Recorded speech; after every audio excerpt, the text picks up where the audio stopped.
Որպեսզի կարողանալ անել հումոր, հարկավոր է ունենալ ինտելեկտ։ Շատերի մոտ դա նմանվում էր կապիկության։ Ոնց է հասկանում այդ սահմանը։ Սահմանը շատ նուրբ է։ Հումորը չպետք է ունենա ոչ մի տեսակ սահման։ Անհետաքրքիր է քո կյանքը, եթե դու քո կյանքում հումոր չկա։ Հիմա կարծես բոլոր թեմաներն են դարձել սենսիտիվ թեմա։ Հումորային բլոգերների վրա շատ է հեյթը լինում։ Լայքերը փաստում են դրա մասին, որ ամեն դեպքում դա հասկացող կա։ Հիմա ավելի պահանջկոտ է դարձել հանդիսատես։ Ինչ որ դասընթացներ չկա ձեր ոլորտում։ Մենք իրանց սպանել ենք։ Դու չես կարա լիքը մարդկանց, հա, հումոր սովորացնես։ Հումորային ոլորտի մարդկանց հետ շփում է միանշանակ շատ մեծ օգուտ է տալիս։ TV-ով գնացող հումորը այսօր այդքան չի սպառվում, ինչքան Instagram-ի սովորական մի reel-ով մեկ փորձից նկարած։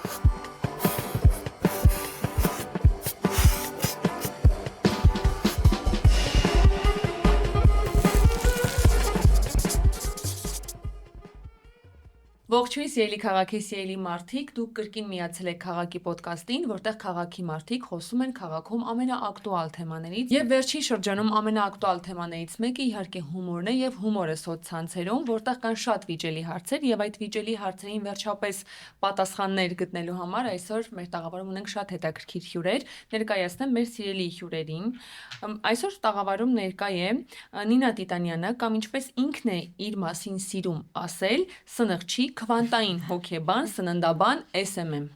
Ողջույն Նինա։ Այսպեսի բազմազբաղ առօրյայում ժամանակ գտնել եւ գալ քաղաքի ոդկասթին հյուր մենք շատ գնահատում ենք։ Այո, քոլերս թողել եմ մի կողմ որ գա։ Շատ գնահատում ենք։ Զրուցելու ենք նաեւ այսօր Ելենա Վարդերեսյանի հետ, բոլորիս ավելի հայտնի որպես Աստվածուհի։ Ելենա ջան, շնորհակալ ենք այսպեսի պատվի մեզ արժանացնելու համար։ Պարզելու ենք այս։ Եվ մեր սիրելի Անին Արզումանյան, կամ ինչպես Անին է իրեն սիրում ասել, Անջան Բանջանը։ Այո, ես էլ Նինայի քոլերը թողել եմ։ Մենք երկուսով միշտ քոլ ենք իրար հետ անում։ Զբաղված եմ։ Հուսամ, որ ինձ շատ բարդ չի լինի, որովհետև գիտեք, որ իմ կոնտենտը եւ ես չեմ փայլում այդպես առանձնապես հումորով, բայց ես որպես կոնտենտի սպառող շատ սիրում եմ ու սպառում եմ հումորային կոնտենտը, նաեւ մեր հայկական Instagram-ում, ու այսօր ուզում եմ խոսենք թե որ օրվանից հումորը որպես կոնտենտի տեսակ պաշտոնապես, հա, այսպես դասվեց սոցցանցերում եւ Instagram-ում, հումորային բլոգերների առանձնահատկությունը ու տարբերությունը մյուս բլոգերներից գուցե, եւ նաեւ հումորի սահմաններից խոսենք, որովհետեւ երևի թե դուք եք շատ բախվել այդ հարցերին, ես ինքս էլ որպես սպառող հաճախ բախվում եմ նաեւ էթիկայի որոշ հարցերի, արդյոք սա հումոր է, թե արդեն սահմանը անցնում է եւ բուլինգի անմանվում կամ սենսիտիվ թեմա է։ Հիմա կարծես բոլոր թեմաներն են դարձել սենսիտիվ թեմա։ Տարիքից խոսում ես, ինչ որ disclaimer ես տալիս։ Զգայուն, այո, խոսենք հայերեն։ Okay, sorry, yes, սուղակի քալի մեջ է այդ։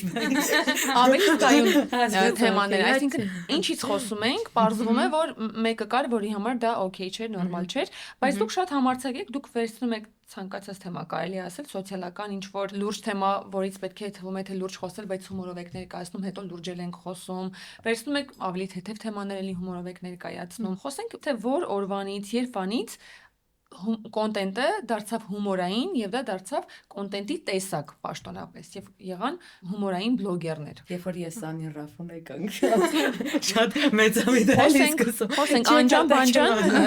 օրինակ ինձ թվում է, որ ամենասկզբում ամենաշատը հենց հումորային կոնտենտներ, ինձ թվում ամենատարածվածը հումորային կոնտենտներ, հայկական սոցցանցերում թե առհասարակ։ Ինձ թվում է հայկական սոցցանցերում մասնավորապես, որովհետեւ արտասահմանյանում ավելի շատ նկատել էր, չգիտեմ, պարային վիդեոներ կամ ինչ-որ լիփսինգներ, որ նվագում էին, նկարում էին։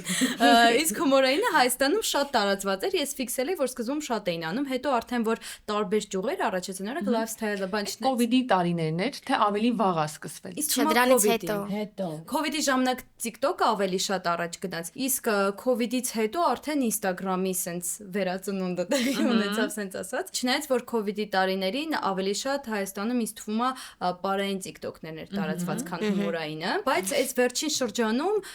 ըստ իս մի փոքր ավելի քանակապես պակասել է հումորայինը, քան օրինակ դա 2-3 տարի առաջ էր, որովհետև հիմա արդեն այնքան շատ են ճյուղերը, որ մարդիկ հասկանում են, որ կարող են իրանց ավելի մոտ ճյուղել ընտրել, այլ ոչ թե ֆիքսվել մենակ մի ճյուղի վրա, հումորի վրա, եւ իրականում ինձ թվում է այդ միայն լավ է, որ մենք ունենք բազմազանություն կոնտենտի, ոչ թե անընդհատ նմանատիպ բաներ ենք սպառում, ինձ որպես օրինակ սպառող այս տենդենսը այս պահին դուր է գալիս շատ, որ բալանսի է գնում ինչ-որ։ որ բալանսի է գնում եւ ամեն մեկը անում է այն, ինչում ինքը ավելի շատ է հաջողում, քան որ պարզապես նայում է այդ պահին ինչն է ակտուալ։ Իսկ Նինա, քո կարծիքով ինչից սկսվեց այդ բումը, որ հումորային կոնտենտը ամեն դեպքում դարձավ մի բան, որ գրեթե բոլորը իրենց փորձել են կամ ամեն դեպքում փորձեցին ուրիշ բան, որ շատայի մոտ չստացվեց, քչեի մոտ ստացվեց եւ իրանք էլ հիմնավորվեցին, այ որ հիմա ասում են հումորային բլոգեր, միանգամից մի քանի անուններ, օրինակ Նինա Տիտանյան գալիս է մեր մտքին։ Ինչու հումոր։ Նախ մի հատ անին հավելեմ, որ այն ժամանակ բոլորը համարյա զբաղվում էին հումորով ու շատերի մոտ ես ոչ ոքին չեմ ուզում վիրավորած լինեմ, բայց դա նմանվում էր կապիկության։ Ինչ որ սահման էին անցնում, թե ուղղակի ծիծաղելի չէ։ Չէ, ես բացատրեմ, օրինակ իմ համար հումորը ոնց է, ինձ թվում է մենակ իմ համար չէ սաղ աշխարհում, ինքը ճիշտ ձևավորված ինչ որ sense ստրուկտուրա է, որը ծիծաղացնում է մարդուն, բայց ինքը sense ճիշտ ձևով կազմված է, այսինքն թե տեքստային, թե օրինակ շարժումային, բայց մարդիկ կան, որ այդ տեքստային ու շարժումայինը չեն անտեսում են, օրինակ փորձում են նմանակել օրինակի համար Աշոտի վերցնեմ Հովանեսյան, որովհետև ինքը կնոջ կերպարում խնդալու է, մարդիկ կան, ովքեր տենում են, որ դա ծիծաղացնում են ուրիշներին, որոշում են, որ իրանք է պետք է անեն, որովհետև դա լիքը դիտում է հավաքում, որի հետևանքով իրանք այդ ֆիլտրը չեն հասկանում, որովհետև եթե դու մեկին նմանակում ես, ուրեմն պատկերացում չունես ընդհանրապես ինչա կատարվում, դու վերցնում ես այն ամենաբահերը, հավաքերեսային բահերը ու դա վերածվում է կապիկության։ Ու ես այդ մարդկանց ոչ թե մեղադրում եմ, այլ խորհուրդ եմ տալի, որ տենց այլ բան փորձեն, որովհետև իսկականից որ հիմա շատ օրինակ հենց մեր հումորային բլոգերների վրա շատ է հեյթը լինում այդ այնց մարդկանց պատճառով, որովհետև օրինակ այսինքն թացի չորի հետ խառնվում։ Հա, ասենք ամեն ինչը չի որ օրինակ գոռալով խոսած դա ծիծաղալու է, ամեն ինչը չի որ նմանակես ծիծաղալու է, պետք է հասկանաս դու ճիշտ ձևավորես քո, ասեք, ինչի մասին ես դու, այդ դրա մասին էլ անես։ Այո։ Երկրորդը ինչի եմ ես կարծում, ինչ է, որ ասում ես բումը ոնց եղավ, ինձ թվում է, ես երբ որ սկսեցի 2021 թվականին նայեմ TikTok, այդ ժամանակ հələ բոլորը երգերի տակ հումորային թեկուզ լիպսինքներ, հեղինակային հումոր չունեն, օրինակ թեկուզ կիսամած լուսամուտների տակ էին նկարում, կարգին հաղորդման սկեչերի տակ էին նկարում, բայց հետո ինչ որ մի բան, երբ որ սկսեց արդեն խոսակցական հումորը, ով է սկիզբը, ես Ռաֆոն, երևի թե հայկական շուկայում Ռաֆոն հեղինակային 0-ից ինքնաբուխ ստեղծված հումորի ինքը սկսեց խոսալով անել, հետո միացա, ես էլ եմ արել այդ ժամանակ Անին էլ արել։ Ես մի փոքր ավելի ուշ եմ արել, բայց ոնց որ հետո սկսեցին, հետո Ելենա Վարդերեսյանը մեծ միացավ։ Իրանից առաջ բայց Լիանան արդեն անում է։ Լիանան, ճիշտ է, Լիանան։ Քանի որ եկանք այս լավ տեղը, գնում ենք դեպի արմատներ, ուզում եմ Ելենային հարցը սողել։ Հայկական հումորը իրականում միշտ է եղել ու TV-ում էլ մենք միշտ ունեցել ենք հումորային հաղորդումներ։ Կարգին հաղորդումը ամենավառ օրինակը, հետո եկավ 32 ատամը, վիտամին ակումբը, հիմա էլի կան շատ հաղորդումներ ու տպավորություն որ TV-ում նմանատիպ հումորային բովանդակություն միշտ եղել հումորի լիգան կար, բայց տպավորությունն է որ առաջ ինչ որ կատարվում էր TV-ում, նույն կնոջ կերպարի, հա, Աշոտից խոսեցինք նմանակումները, մենք կարգին հաղորդում ունենք բազմաթիվ կերպարներ նման գրեթե նույն բանաձևով հավաքված, վիտամինում ունենք, օրինակ Գարիկի Եկատերինի կերպարը ամենահիշվողը ինձ համար թերևս, ու այն ժամանակ մենք ոչ միայն մենք, այլ տպավորություն որ բոլոր հայերը եւ սիրում էին եւ հարգում էին եւ ամեն կերպ աջակցում էին այդ հումորին։ Իսկ հիմա, այս վերջին 1-2 տարում, կարծես նույն երևույթի առաջ մենք ունենք լրիվ ուրիշ պատկեր եւ հետադարձ կապը հիմնականում բացասական է եւ մարդիկ չեն հանդուրժում այդ տիպի հումորը։ Ո՞րն է տարբերությունը։ Ըստ իս այն ժամանակ այդ ոնց որ մենակ TV-ով էինք մենք տեսնում, то есть մենք доступ էլ չունեինք ինչ որ կարծիք հայտնելու, հա, ժողովուրդը չէր կարա։ Նու կարծիք ուներ ինքը իր մեջ կարող է ունենալ կամ ինչ որ մեկը էլի բացասական տունը կա նայում ասում է Այս ինչ է, մի աղջիկա շորերը հակի, հա, միգուցե եւ եղել են, պրոստո մենք դրա մասին չենք իմացել։ Բայց հիմա քանի որ ինտերնետը ոնց որ դաստուպնի է դարել, ավելի հասանելի է դարել, ու մարդիկ էլ մի քիչ խոսքի ազատությունը շատ ուրիշ ձև են հասկացել։ Սրտին մոտ են ընդունում։ Այո, ամեն մեկը ոնց որ արդեն սկսել է տենց հանգիստ կոմենտ գրել, բան անել։ Ու ինձ թվում է դա տարբերություն, թե չէ ոնց որ կարծիք, որ այն ժամանակ էլ հաստատ եղել է, որ ինչ որ մեկը չի ընդունել, եղել են նման մարդիկ, հիմա էլ կան, հիմա շատ սիրողներն էլ կան, որտեվ այդ բազմազան լայքերը փաստում են դրա մասին, որ ամեն դեպքում դա հասկացող կա։ Հետո այն ժամանակ ըստ ինձ, երբ որ տղամարդը հագնում էր կանացի շոր, այդքան տրիգեր չէր առաջացնում մարդկանց մեջ, բայց երբ որ արդեն սկսեցին LGBT թեմաները ակտիվորեն քննարկվել, երբ որ տեսան արդեն մարդիկ ավտոմատ մտածում են, որ սա Պրոպագանդա է ու վատ է։ Այն ժամանակ մարդիկ չեն պատկերացրել, որ դա բաներ կա աշխարհում, ու զուտ ինձ թվում է չեն լարվել։ Ну, ես տենց եմ մտածում։ Ու իրականում ինձ թվում է հիմա ավելի պահանջկոտ է դարձել հանդիսատեսներով նրա պատճառով, որ հիմա շատ բազմազանություն կա թե կոնտենտի, թե ինֆորմացիա, թե ամեն ինչի։ Այն ժամանակ մենք մատուցման ձևի, այն ժամանակ մենք շատ քիչ համեմատելու բաներ ունենք, որտեղ մենք քիչ արտասահմանյան ինչ որ կոնտենտ ենք սպառում կամ ինչ որ հաղորդումներ ենք նայում, չգիտեմ, Netflix-ը չկար այդ ամեն ինչը։ Մեր միակ նայած հաղորդումները դրանք են, մենք համեմատելու բան չունենք եւ դրա համար մեզ համար այդ ամեն ինչը սենց շատ օքեյ շատ ծիծաղել էր ինձ համար մինչև հիմա էլ այդ ամենը շատ ծիծաղել է հետո երբ արդեն ինֆորմացիոն շատ մեծ հոսք սկսեց տարածվել արդեն մարդիկ ասում են վայ բայ եթե այս երկրումը սենց է ուրեմն մեր մոտ վատ է որ մենք է սենց հումոր ենք անում ու արդեն սկսում են համեմատել չնայած որ երբեք պետք չի համեմատել որովհետև հատկապես հումորը հատկապես հումորը սոցիալ-մշակութային բան իհարկե միանշանակ որովհետև հնարավոր է նույն այդ հումորը որը արտասահմանում շատ ծիծաղեցնում է այստեղ անես մարդկանց համար այսպես ինչ որ միջակ մի բան թվա բայց այդ դեպքում չստացվեց որ այնտեղ ուղակի լավ հումոր չի կամ մեր մոտ վատ հումոր է ուղակի ոնց որ շատ տարբեր են մարդիկ եւ սպառողները շատ տարբեր են ու պետք չի համեմատվել ինձ թվում է գլխավոր խնդիրը եւ պահանջկոտություն սկսվեց նրանից որ ինֆորմացիոն հոսքը միանգամից ու շատ մեծ մասշտաբների բարձրացավ իսկ չեք կարծում որ դրա պատճառը նաեւ էր որ գայթակղիչ էր հումորային կոնտենտ անելը որովհետեւ ամենաշատ ներգրավվածություն լայքի մեկնաբանության այդ շեյրների ամեն ինչի տեսքով ունենում է հիմնականում հումորային բովանդակությունը ուրիշ բովանդակությունները ամենալավ production-ի ամենալավ սցենարիստ ունենալու դեպքում երազանել չեն հասնի ոչ այդ լայքին ոչ դիտումներին ու գուցե նաև սա էլ է պատճառ որ Նինան լավ բերեց այդ օրինակը որ մարդիկ կան ուղղակի որոշում են գնալ հեշտ ճանապարհով վերցնել հայտնի ֆորմատը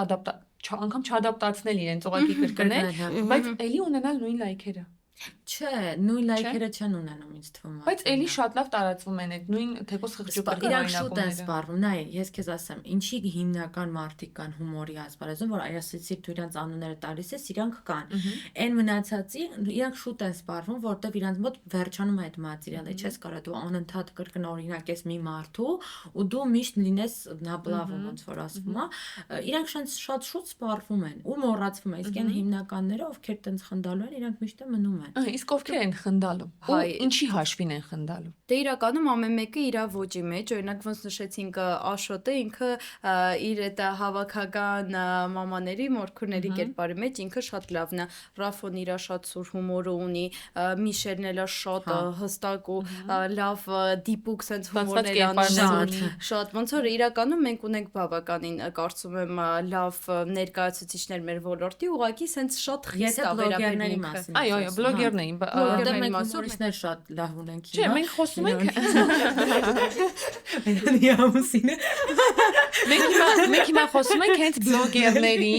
ինչու ենք խոսում բլոգերների, որովհետև TV-ում աշխատող սցենարիստների հետևում հաճախ թիմեր են լինում, հետո գուցե իրենք մասնագիտական ճանապարհ են անցած լինում, իսկ մեր բլոգերների մասով շատ հաճախ մենք չգիտենք իրենց հետևում բեքգրաունդում օրինակ ինչ կրթություն կա, կարող է մարդը իրականում ավարտել է միջազգային հարաբերությունների ֆակուլտետը կամ իրավաբանա, բայց իրականում ունի հրաշալի հումորի զգացում եւ իրեն գտել է Instagram-ի շնորհիվ ու միջոցով իրեն գտել է այս ասպարեզում եւ հրաշալի սցենարներ է գրում։ Հիմա նշեցի կանոններ։ Ինչի հաշվին են այս մարդիկ ավելի հաջողակ մյուս անուններից, որովհետեւ տաղանդավոր են, որովհետեւ օրինակ ձեր աշխատանքային ստրուկտուրան ուրիշ ձև է, օրինակ դուք ձեր սցենարները գրելուց կոնկրետ ռիտուալներ ունեք, անում եք կամ ինչ որ բանի անդրադառնում եք, ինչ որ բանի չէ։ Գուցե չենք իմանա, ինչ որ բանի անդրադառնում եք, ինչ որ բանի չէ, գուցե իրար հետ եք գրում այդ սցենարները։ Այս խոհանոցային կողմը ձեր հումորային բլոգերների մենք գրեթե չգիտենք ու չենք իմանում, որովհետև եթե ինչ որ շատ կոմերցիոն բան է նկարվում, մոտավորապես պատկերացնում եք ինչ production-ա եղել։ Առնվազն մարքեթինգի բաժնեմ աշխատողները գիտեն, բայց հումորային բլոգերների խոհանոցում ինչ է կատարվում։ Մենք տեղյակ չենք։ Օրինակ ես մի հատ հետաքրքիր բան ասեմ։ Ես կոնկրետ հիմա մեր բոլոր իմ ընկերների անգամ վիդեոները ու մենք ինքներս չենք էլ նեղանում։ Օրինակ երեք Ռաֆոնից իր վիդեոն ցուցատել, որ պետքա տեղադրի, նայում ենք, հա ինքը իմ համար հավես է, բայց ինձ թվում է մենք արդեն այնքան ենք այդ հումորի բաները անընդհատ նայում։ Իմ համար էլ օրինակ մեր հայկական այդ ռիլերը իմ համար էլ դարելա ոչ խնդալու, հա, այսինքն, то есть ոնց առաջ ես նույն աշի վիդեոների վրա ռեալ տունը sense прям կճկճայի։ Հիմա օրինակ նայում եմ, ասում եմ, հա, հավես է, բան, սենց ու անցնում եմ։ Այդ խնդիրը ձեր մոտ չկա, երեխեք։ Այդ հենց իմ ասածն է, որ ինֆորմացիոն հոսքը շատացել է, կոնտենտը շատացել է, ոչինչ չի դու ավելի պահանջկոտ ես դառնում անկախ քեզից։ Հիմա քո համար այդ պետքա լինի սովորականից ավելի ծիծաղալ, ավելի խիտ պետքա լինեն հումորները, որ քեզ այդ ամեն ինչը ծիծաղեցնի։ Ավելի ֆորմատը մի քիչ փոխվի։ Օրինակ ես ինքս ինչ շատ եմ ասում, Ես ավելի լայֆսթայլ վիդեոներ ավելի հաճույքով եմ նայում։ Ինձ ասում են օրինակ մորքուրներդ հետ բեր, բայց իմ համար է սպառվել մորքուրները, հա։ Ես հիմա փորձում եմ ինձ ուրիշ ֆորմատում դրսևորել։ Ուրիշ լեվելի անցնելու համար հայկական հումորում, ինստագրամյան հումորում, հա, ռիլերի մակարդակի, սթորիների մակարդակի հումորում, որովհետև իրականում մարդկանց մեծ մասը դա էլ սպառելու է։ TV-ով գնացող հումորը այսօր այդքան չի սպառվում, ինչքան Instagram-ի սովորական մի ռիլով մեկ փորձից նկարած։ Ինչ պիտի անեն հումորային բլոգերները կամ գուցե դուք ինչ եք անում, գուցե կրթություն եք ստանում այս ոլորտում, որովհետև սա շատ մեծ իրականում ոլորտ է, նաև ակադեմիական կտոր ունի իրատակ սցենարի տեսակետից, նաև հումորի կառուցվածքի տեսակետից։ Գուցե կրթություն պիտի ստանան հումորային բլոգերները, գուցե, չգիտեմ, ինչ որ դասընթացներ չկա ձեր ոլորտում։ Դե հումորի Հումորային բլոգինգի դասընթաց, միտք։ Ինձ թվում է օրինակ հումորի դեպքում իմ փորձից ինչքանով հասկացել եմ, ամենապրոդուկտիվ էտն է, երբ դու հենց ոլորտի ներկայացուցիչների հետ պարտադիր չի, որ հենց հումորային բլոգերներ են։ Ուղղակի հումորի հետ կապ ունեցող մարդկանց հետ, որ դու կոմունիկացիայի մեջ շուտ ես լինում, հասկանում ես, որ քո մոտ սկսում են մտքեր ավելի շուշուտ առաջանալ, ու երկրորդ համ էլ կարծում եմ բոլորս էլ սովորականից ավելի ուշադիր ենք մեր առօրյայում հանդիպող մարդկանց, որ sense ֆիքսենք ինչ կերպարներ են գնում ենք օրինակ ինչ որ հանդիպումների, ինչ որ քննարկումների, դիսկուսիաների, ու այնտեղ բոլորի հանդեպ sense ուշադիր եք լինում, օրինակ հարց տվող մարդը ինչ կերպարում է, կամ չգիտեմ, այն մարդով որ այդ ամենը կազմակերպում է ինչ կերպարում, ու սկսում ես sense բոլոր կերպարներին, ինչ որ շարժուձևին, խոսացածին ամեն ինչի սկսում ես ուշադիր լինել, հետո այդ ամեն ինչը կիրառում ես մի փոքր ավելի չափազանցված վիճակում, արդեն կիրառում ես քո կերպարների մեջ, իսկ հումորային ոլորտի մարդկանց հետ շփումը այդ միանշանակ շատ մեծ օգուտ է տալիս։ Ես նույնիսկ զարմանում եմ այն մարդիկ, ովքեր որ տենց քիչ են, տենց մարդկանց հետ կոմունիկացիա մեջ լինում, ոնց են կարողանում այդքան մտքեր գեներացնել, որովհետև այդ իրոք շատ բարդ է։ Օրինակ մեր դեպքում մենք ընկերներ ենք բոլորս, շատ հեշտ է մեկս մի բան կասի, մյուսս մի բան կասի, տենց կծիծաղանք մի 7 միտք միանգամից վիդեոյի կառաջանա, էլի, իսկ այն մարդիկ, ովքեր այդ ամենը մենակ են անում, իրանց բրավո։ Կարամ մի բան էլ ավելացնեմ, նախ մի հատ ասեմ, օրինակ ես ու Անին ունեցել ենք հումորի փորձ Կավենու, հետո հումորի լիգայում, այդ մեր համար շատ մեծ ու շատ լուրջ փորձ ա եղել, ու տեղից մենք ունենք լիքը ընկերներ, ովքեր չեն երևում ռիլերում, սթորիներում, բայց շատ մեծ ոնց որ սցենարական աշխատանք են, շփվում եք։ հա, իհարկե մենք ընկերական ու այդ օրինակ գիշերվա կեսին կարա ինչ որ միտք կա, ես իմ ընկերներից մեկ Գարիկին ավելի չէ, մեկը Գարիկին գրեմ, ինչ որ իրար հետ քննարկենք, խոսենք, մշակենք, բայց ստե շատ կարևոր է, ես այս միտքը հատուկ եկել եմ, ստե որ ասեմ, շատ կարևոր է իմ կարծիքով, ինձ թվում է բոլորը կհասկանան։ Այն մարդը, որ զբաղվում է հումորով, ինքը կյանքում պետք է լինի հումորով մարդ։ Ըստ ինձ։ Էլի fake է իրական լինելու հարցն է։ Ես չեմ ասում, օրինակ Ջիմ Կերին, որ ասում են ինքը հումորը լավ խաղում է, բայց ինքը տխուր է հոգով, չէ, դա չի, բայց ինքը խնդալու մարդ է, հասկացաք, իմ ասածը, երբ որովհետև ինձ թվում է, երբ որ դու հումորով ես զբաղվում, դու ամեն սիտուացիան պետք է այդ հումորը անցալես, օրինակ գնաս ինչ որ միտեղ քեզ ինձ շատ է լինում, գնում եմ միտեղից չորում է, ես այդ հումորով վերածում եմ հումորի ու իմ ռիլերում դա ներկայացնում եմ։ Ես մարդը գիտեմ, ովքեր բլոգինգով են զբաղվում, ովքեր հումորային բլոգեր են, բայց իրանք ընդհանրապես կյանքում շատ դառը են։ Հումոր։ Այդ ոչ թե դառը լինում է, նորմալ է, դառը էլ է մարդը։ Չէ, բայց ստացվում է հիմա հումոր անեն։ Կամ այն դառը։ Հա, ես ուզում եմ ասեմ, որ դա մի քիչ fake է, իմ դուրը դա չի գալի։ Ես դրա համար էլ այդ որ ասում ես որն է հաջողությունը, որ օրինակ, չգիտեմ, Աշոտը լիքը լայք ունի, դա գայս անարից, որտեղ Աշոտը իրական կյանքում եզ է։ Նու, այդ հումորիստների մեջ ասում են եզ է, հա, որովհետև օրինակ Ելենա Վարդերեսյանը իրական կյանքում շատ խնդալու է ու ինքը իր վիդեոներում շատ անի արզում, հասկացար, շատ կարևոր է դու կյանքում է լինես այդ հումոր, հա, չեմ ասում, ու հումորի զգացում ունենալը անդաստիրիկության հետ չեմ խառնում։ Չէ, ես հիմա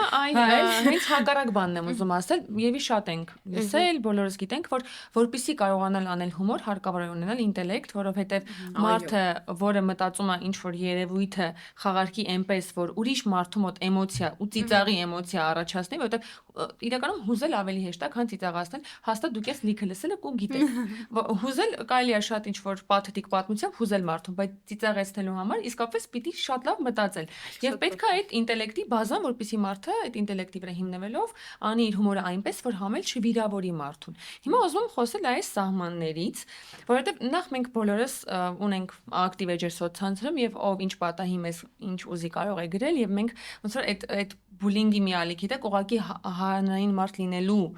բուլինգ կա, որ դու քանի որ հանրային ես, ինչ անես, պիտի քննադատվի, բոլորը կարող են կարծիք ասել, բայց հումորային բլոգերները կրկնակի մեծ հարված ունեն իրենց սպասվող, որովհետև դուք նաև այլ տես Անին ասում ես, նայում օրինակ Դիանան ինչպես է խոսում, կարող է մի բան վերցնեմ, տանեմ իմ կերպարի մեջ դնեմ, բայց ոնց եք հասկանում այդ սահմանը, որ համ դուք բուլինգի չենթարկեք ուրիշ մարդու ձեր հումորի միջոցով եւ համ էլ որ այդ հումորի պատճառով ձեզ բուլինգի չենթարկեն, որովհետեւ ձեր ստեղծած կերպարները հաճախ մարդիկ նույնականացնում են ձեզ հետ։ Օրինակ մարդիկ Աշոտի ստեղծած կերպարները նույնականացում են Աշոտի հետ եւ ստացվում է դրություն, որը ոչ մի կապ չունի իրականության։ Ես այդ հարցի լուծում շատ հեշտ լուծում այս հարցերը։ Իրականում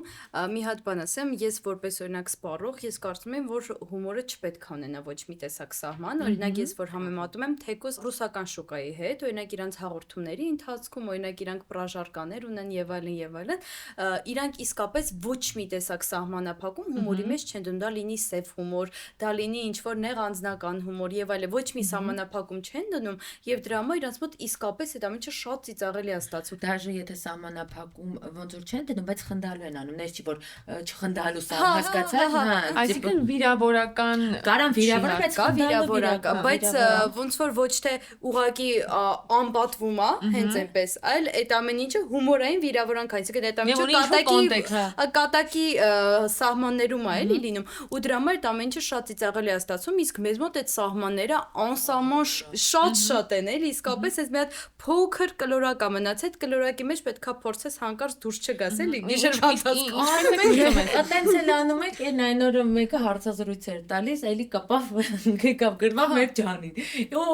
Ով ինչ բան թեմա չունի հարցազրույցների խոսալու, գալիս է մեր հումորիստների հումորային բլոգինգ։ Ինչպես պաշտպանել հումորային բլոգերների արդար իրավունքները, որովհետև ինչպես կա beauty blog, չգիտեմ ինչ տեսակի 1000 բլոգ, այդպես էլ հումորային բլոգը, որ ամենասիրված թեման է։ Ոնց եք պաշտպանում դե արագ ասեմ, ես կներես քեզ հան չեմ մտածում, չէ, բայց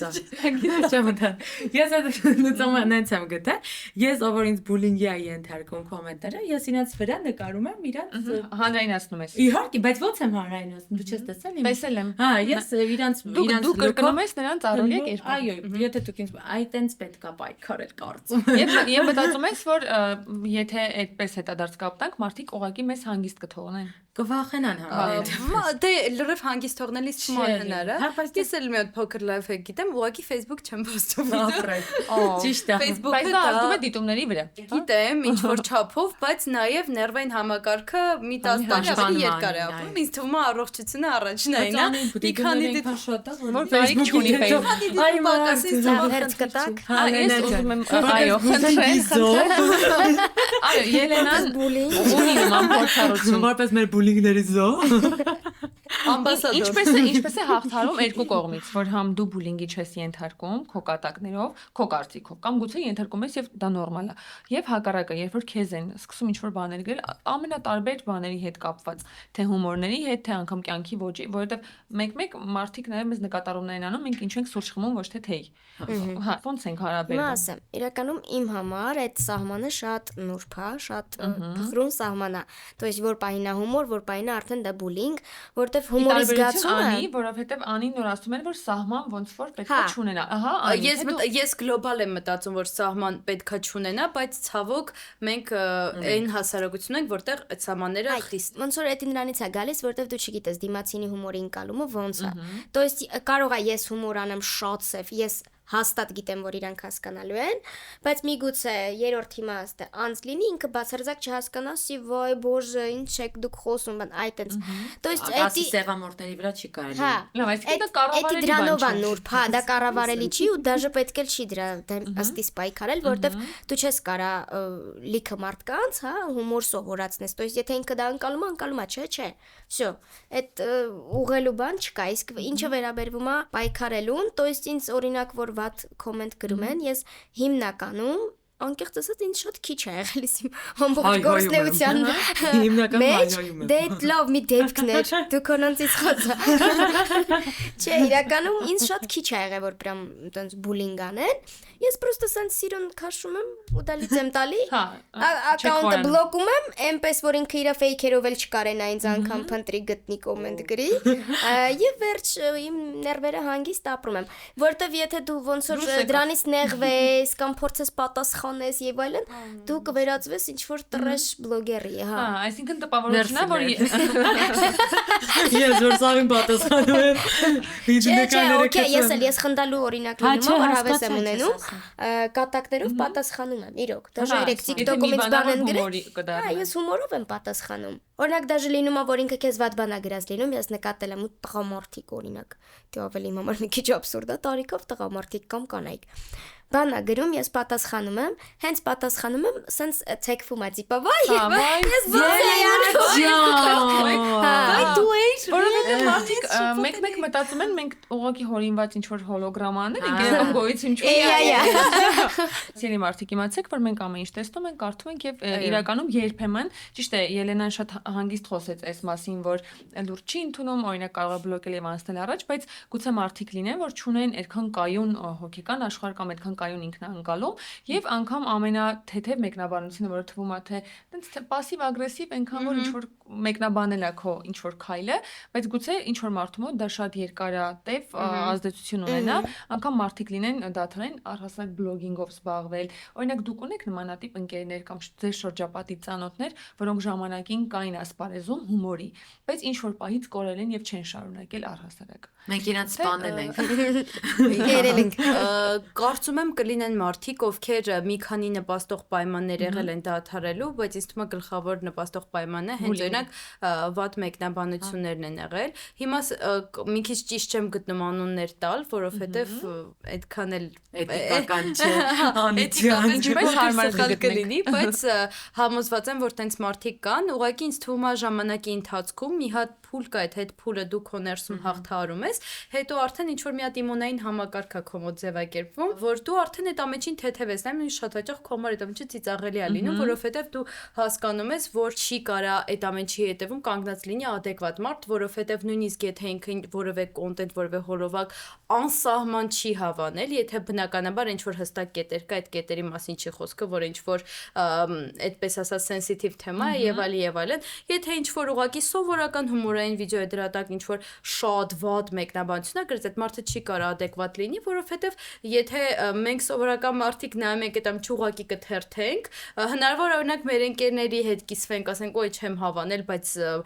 հաստատ public այդ ամ ինչը չեն կանի, ուրեմն ինչ որ մի հատ adekvatության կետ կա, որ այդ կետը այդ մարդու ներսում չկա, ինչ որ չգիտեմ, կենցաղային խնդիրներ կան, ինչ որ անձնական խնդիրներ կա, որ ինչ որ կերպ ուզում է այդ ագրեսիվ էներգիան իր մեջից դուրս գա ու հենց այտենց է սկսում այդ մարդուն ընկալել։ Ինչքան ըմբռնումով եք մոտենում իրականում։ Ես էլ եմ Ես հանգիստ գրելու են ավելի շատ վատ կոմենտներ։ Չէ, ճիշտ է ասում, բայց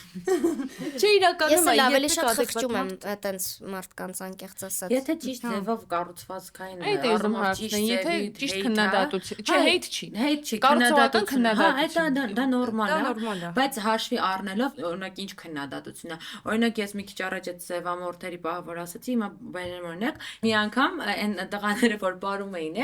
սևամորթ տղաները մի անգամ փոքր երեխաները որ բարում էին, ես իրանց պարոդիան էի արել, բայց ընդհանրապես ես մաշկի գույնի հետ ընդհանրապես ոչ մի բան չի արել, այսինքն ես ուղղակի իրեն ձևով բարում էի, ինձ գրում էին, ես չէի սպասում որ դու այսպեսի ռասիստ ես ու ես մարդ գիտեմ մեր ոլորտից, ով որ բամբասել է անգամ այդ թեմայով ու ասել է որ դե լավ տրեշ էր Նինան որ տենց բան է նկարել, բայց ուսում հասկանամ դա օքեյ ինքը նես չի հեյթ է, բայց նեցը չի կառուցողական քննադատություն է, որով հեյթ, նո, հա բայց դա ոնց որ եթե դու adekvat նայես, ուրեմն դու ինքդ ես ռասիստ, եթե մտածում ես Ես ուզում եի ասել, ես ռասիստ Ավելի ռասիստ է։ եթե ես Որտե դու սովորական ես վերաբերվում, ինչպես բոլոր այո, մարդկանց։ եթե ես բռնեի իմ մաշկը սևացնեի հատուկ, չգիտեմ ինչ որ տենց անե, այդ ժամանակ օքեյ է, որ ինձ ասեն, բայց այս պարագայում դու ինքդ քեզ ռասիստ ես ցույց տալի։ Որտեվ դու նկատել ես, որ դա տարբերություն է եւ դու դրել ես այդ տարբերությունը։ Ուզում եմ ասեմ, այդ Բայց տոքսիկ անգամ եթե մաշկը տոքսիկ ներկեր ինչ։ չէ։ Ամեր դու պարելու ոչ դες Պարելու ոչ նմանակել։ նման։ Այսինքն այդ ամենը նույնը կարար ուղակի ուրիշ մեկն էլ անել։ Այո, նմանակում։ այո, ուզում ասեմ, տեսակ, այդտեղ ինձ այդ տենց գրել են, էշի hate հա, բայց ինչ որ կառուցողական քննադատություն է, բայց այդ էլ ինչ որ ասես տոքսիկ կա հասկանում ես, երբ որ օրինակ, չգիտեմ, ինչ որ մի հատ հումոր անեմ, որը խնդալու չլինի, ինձ ասեն, այս խնդալու հումոր չի, ես դրանց չեմ նայի որպես hate։ Դաժե ինձ հետաքրքիր կլինի, օրինակ որ մասը հետաքրքիր չի, ինչի հետաքրքիր չի։ Գուցե այդ մարդու ինձ իլեկտը չի հասնում, որպեսզի հետաքրքիր։ Իգա հասկանա այդ հումոր չէ, լավես կատակ եմ անում։ Չէ, ուզում ասեմ, որովհետև հումորն այնց բան է, որ ես կարամ ինչ որ իմ համար այս թեման շատ ծիծաղալու լինի, դիմացինի համար ծիծաղալու չլինի ու հակառակը լինում է հումորներ, որ օրինակ անում ես ինչ որ շրջապատում, որ ընդհանրապես չեն հասկանում, շատ խառն է այդ հումորը։ Ինքը անսահման տարբեր է, բայց ոնց որ այդ hate անելը ու կառուցողական քննադատությունը տարանջատելը նախ դժվար է, որտեղ ասում եմ էլի տոքսիկ է մեկը, ու տարանջատելուց հետո էլ որ մտնում ես հետները սկսում ես խոսալ, բացատրես, որ այս կետերն է, մեկը մարդը մնում է իր կարծիքին, որը hate-էր անում, մեկը մնում է դու իմաստ չկա, ես որտեղ տենց ինչ բան պրոֆեսոր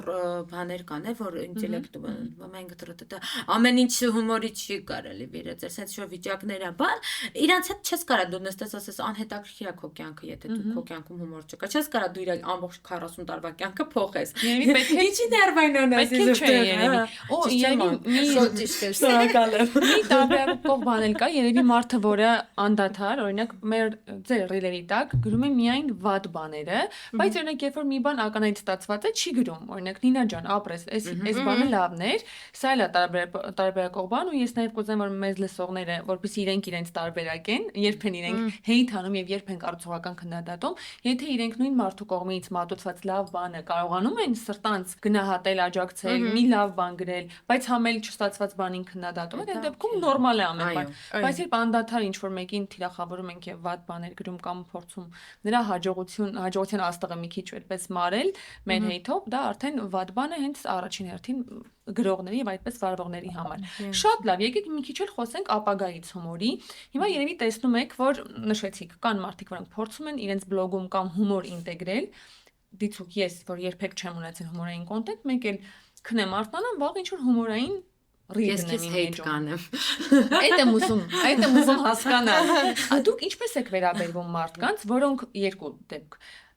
առհասարակ չեն եղել եւ զրոյից մտնում են հումորային կոնտենտով, չգիտենք ովքեր են ինչ են եւ Նինայի ասած կամ նմանակում են անում կամ հեղինակային հումոր էլ ունեն։ Եվ մարդկանց, որոնք ոչ մի տեղից հասկացել են, որ իրենց lifestyle կոնտենտը չի գնում եւ որոշել են,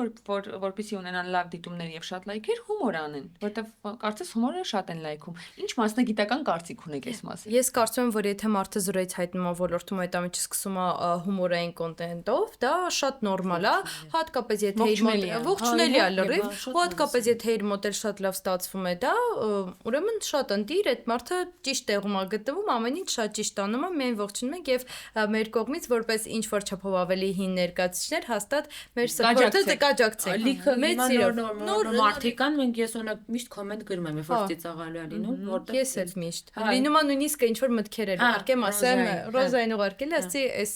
քո կոնտենտի մեջ է կարող ես անել։ Իսկ եթե մարդը այդպես ասած lifestyle ինչ որ մի բան էր անում, բլոգեր վարում, իսկ իր մոտ դա չէր ստացվում, նա որոշեց փոփոխել հումորային, որտեվ հասկացա, որ հումորային է սպային ակտուալ է եւ շատ է սպառում, դա այսպես ասած ինչ որ բլոգերական երկերեսանիություն է կարծում եմ։ Ինչու՞։ Որովհետեւ, այսինքն կարծում եմ, եթե դու ոլորտի հին ներկայացուցիչ ես, դու գիտես, որ դու պետք է անես այն, ինչի համար մարդիկ քեզ follow են տվել, ինչի համար քեզ հետևում են։ Իսկ ուզում ես նոր մարդիկ follow տան։ Այսինքն կարող ես ուղղակի lifestyle օրինակ այս դեպքում, օրինակը lifestyle-ի վրա բերեմ, այնքան բազմաժանր է, Այսինքն օրինակ կարող ես, չգիտեմ, սկսել outfit-ներ հավաքել կամ եւ այլն, քո փորձից ինչ որ բաներ փոխել։ Բայց հումոր մտցնես, բայց ոչ թե ամբողջովին փոխվես։ Այո, հա։ Օրինակ կերպարներ ստեղծել։ Էվիկն է շատ հաճախ ինչ որ անում, օրինակ lifestyle-ի մեջ ինչ որ հումորային վիդեոներ անում, դա շատ օրգանիկ է ստացվում, շատ, այդ ամեն ինչը լրիվ ընտիր է, բայց եթե 0-ից փոխել ամեն ինչ ու դարձնել միայն հումորային, իմ կարծիքով դա միայն կձախողի, որովհետեւ նախ տեխնիկապես ալգորիթմը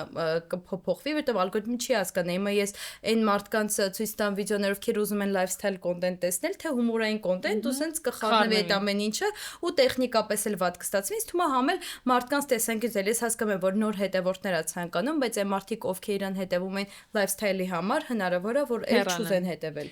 Ելենա ջան, դու ինչ կարծիք ունես այս մասին։ Իրականում Բլոգի թեման փոխելու առհասարակ։ Առհասարակ փոխելը իմ Որ համար մի քիչ խոսակցությունը տանենք այդ կողմել, որովհետև ինչ տարբերություն, եթե մարդը հումորային բլոգեր չէր, դարձավ հումորային, եթե հումորային էր ու մեկ էլ մի օր դարձավ lifestyle, կամ food բլոգեր էր, մեկ էլ մի օր դարձավ, չգիտեմ, mama blog։ Այս փոփոխությունները ո՞նց է ընկալվում։ Ու դուք ո՞նց եք նայում այս փոփոխությունը։ Ես նորմալ եմ նայում իրականում, եթե այդ մարդը դրա հետ լրիվ կոմֆորտ է, ինձ սենց ասած միևնույնն է, բայց որ կարենաս համատեղես, то есть եթե դու հումորային բլոգեր ես, օրինակ ես եղել է, որ փորձել եմ նաև get ready with me նկարեմ, բայց ազվուճ կենտակը դրել եմ ավելի հումորի մեջ ու իրական չէի սպասում, բայց օրինակ 600,000 դիտում է հավաքի։ Ես ինքս դե մտածում էի, ես երբեք այս ֆորմատի չեմ նկարել, ոնց կգնա, բայց բավականին լավ գնաց ու երբեմն ես ուզում եմ մի քիչ օրինակ շեղեմ, նաև մի քիչ էլ lifestyle մտնեմ, տենց ուզում եմ։ Իմ համար դա ճկունություն է համել, որ դու կարենաս նաև այսպիսի աուդիտորիա, այսպիսի ու տենց։ Բայց այսինքն ես հիմա որ սկսեմ վդրուկ էսթետիկ ինչ որ մի հատ բան, մեկ էլ այնտեղ սենց բան եմ պատրաստում, շատ սիրուն ինչ որ բան, այդ իմ համար ըստիս ես ինքս իմ օջքերում կրինժ կնայվեմ։ Ու նաև մնացած մարդկանց, հա որտեղ ինձ բնորոշ չի, հա։ Առաջինը բալանսավորված է պետք անել այդ ամեն ինչը։ Առաջինը դու ինքդ քեզ պետքա կոմֆորտ զգաս։ Օրինակ ես ես մի բան ասեմ, երբ որ ես նիհարեցի, որոշել եմ նիհարեցի դեպը։ Վիրահատվեցի, որոշել եմ վիրահատությանս բլոգ նկարեի, բայց իմ համար այդ այնքան դժվար էր, ես լրիվ լուրջ եմ ասում, որովհետև ես միշտ սովորեմ հումորային ինչ որ կերպարով Այսինքն այս ներկայանալ։ թեմայի մասին խոսելիս ես Ոչ թե վիրահատության չէ, վիրահատության թեման իմ համար թեթև է, ես վլոգ նկարել եմ որպես է շատ դժվար էր, որովհետև ես միշտ հումորային կերպարով եմ հանդես գալիս ու որպես Նինա իմ համար դժվար է ռիլերում լինելը։ Ու երբ որ ես վլոգը նկարեցի, անընդհատ հասկանում եմ, որ ինչ որ հումոր եմ անում հումոր, ու ես ոնց որ աղ արեցի հումորը համեմեցի շնորհակալություն վլոգի հետ ու եթե տենց ես անում լրիվ նորմալ է, այսինքն դու կարաս որպես այսպեսին ասես ալիքների վրա գնաս Բայց քո հիմնական գիծը, այսինքն եթե դու մամա բլոգ ես, ողջունելի է, շնորհակալություն։ Դու մամա բլոգում կարաս քո հումորները համեմես, բայց չդառնաս մամա բլոգից հետո որոշես դառնաս դրուկ հումորիստ մենակ ու հումորով զբաղվես, որովհետև անկեղծ ասած հումորը շատ դժվար է ինքը Ես միշտ ասել եմ հումորային կոնտենտը, սա մտածում եմ, որ շատ հեշտ է սցենարային տեսանկյունից շատ բարդ է դժվար, հետո եթե դու չես ուզում նմանակես ինչ որ մեկին շատ դժվար է, ինչի որովհետև մեր մոտ շատ լիքը ինֆորմացիա կա ու պահի տակ դու քեզ կարող ես բռնես այն մտքի մեջ, որ այ այս վիդեոն դու տեսել ես ու դու նկարում ես այդ պահին։ Շատ դժվար է այդ դա, երբ որ դու իսկականից որ արդյոք քո միտքն էր, թե օրինակի համար ես եղել է որ հումորի ժամանակ բռնել եմ ինձ այն մտքի, որ կարքինից ինչ որ բան եմ ես ցիտում։ Իմ համար ես օրինակ չեմ ուզենա ցիտեմ, որովհետև իմ հումորը ես ուզում եմ իմով լինի։ Այդ շատ դժվար է գեներացնելը ու եթե դու ասես վտրուկ էսթետիկ վիճակից դառնաս հումորային, այդ առաջինը քեզ է դժվար լինելու եւ սկես այդ դժվարության մեջ։ Խորհուրդ չեք տալիս մի խոսքով։ Ես օրինակ հենց Նինայի վրա էլ օրինակը բերեմ, օրինակ հիմա Նինայի կյանքում տենց մեծ իրադարձություն է տեղի ունեցել, ոնց որ հիմա Նինան կոնտենտը ամբողջովին թեքի նիհարելու մասին լինի, այսինքն ինքը հումորային վիդեոներ չվասանդաբար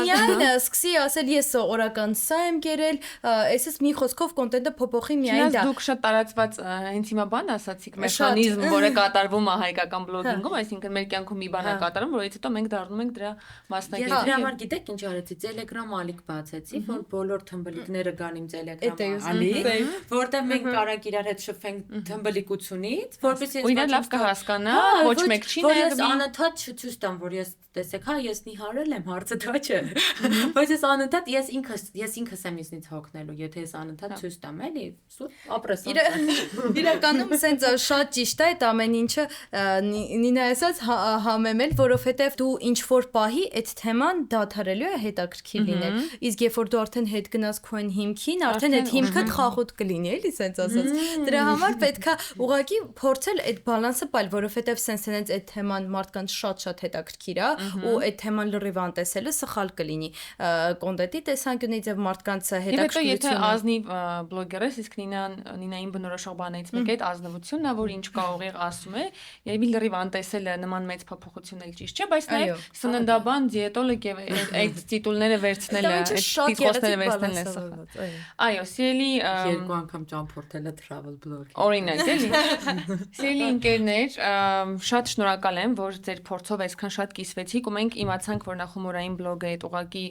ռեկ չենք տալիս եւ ինչ մեր խելքին փչում է հասում ենք, այլ իրականում տակ ետնաբեմում կա բավականին լուրջ աշխատանք, եթե ուզում ենք իսկապես ծիծաղելի լինել մեր լսարանի համար եւ սիրված միաժամանակ, եւ հետո, քանի որ Երևան մոլը կարեւորում է քաղաքում ակտուալ թեմաներում իր ներդրում ունենալը, խոսելը, բարձրաձայնելը, այս հարթակը նույնպես քաղաքի ոդկասթը ճիշտ գտավ, որ այս թեման բարձրաձայնվի հենց այս տեսանկյունից ու հենց ձեր տեսանկյունից, որովհետև իսկապես մարդկանց հաճախ թվում է, թե